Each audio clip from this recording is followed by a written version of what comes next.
അതെ, ഒരു കാര്യം പറയാനുണ്ട്. തിങ്കളാഴ്ച മുതൽ കെ.എസ്.ആർ.ടി.സിയിൽ യാത്ര ചെയ്യാൻ റെഡി ആയിരിക്കുന്ന എല്ലാ സ്ത്രീകളുടെയും പ്രത്യേക ശ്രദ്ധയ്ക്ക്. പ്രിയദർശിനി പദ്ധതിയുമായി ബന്ധപ്പെട്ട് സ്ത്രീകൾക്കുള്ള സൗജന്യ യാത്രയുടെ ഉദ്ഘാടനം 15-ാം തീയതി രാവിലെ 8:30 സ്റ്റേറ്റ് ലെവലിൽ നമ്മുടെ മുഖ്യമന്ത്രി ഉദ്ഘാടനം ചെയ്യുന്നു. അതിനുശേഷം ജില്ലാടിസ്ഥാനത്തിലും ഡിപ്പോകളിലും 9 മണിക്കാണ് നടക്കുന്നത്. ഈ സമയം മുതലാണ് സൗജന്യ യാത്ര ലഭ്യമാകുന്നത്.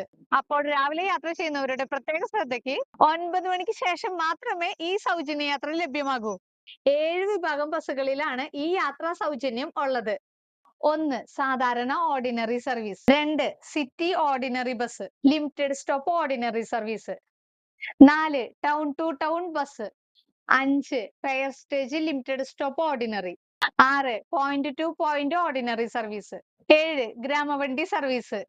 സൗജന്യമുള്ള വണ്ടികളെ തിരിച്ചറിയാൻ ബസ്സുകളുടെ ഡോറുകളിൽ പ്രിയദർശിനിയുടെ സ്റ്റിക്കർ ഉണ്ടായിരിക്കും. മാത്രമല്ല വണ്ടികളുടെ ഫ്രണ്ടിലും ബാക്കിലും പ്രിയദർശിനിയുടെ സ്റ്റിക്കർ ഉണ്ടായിരിക്കും. ഈ വീഡിയോ എല്ലാ വനിതാ യാത്രക്കാരുടെയും അറിവിലേക്കായി ഒന്ന് ഷെയർ ചെയ്യണേ. അപ്പൊ നമുക്ക് നമ്മുടെ യാത്ര തുടരാം.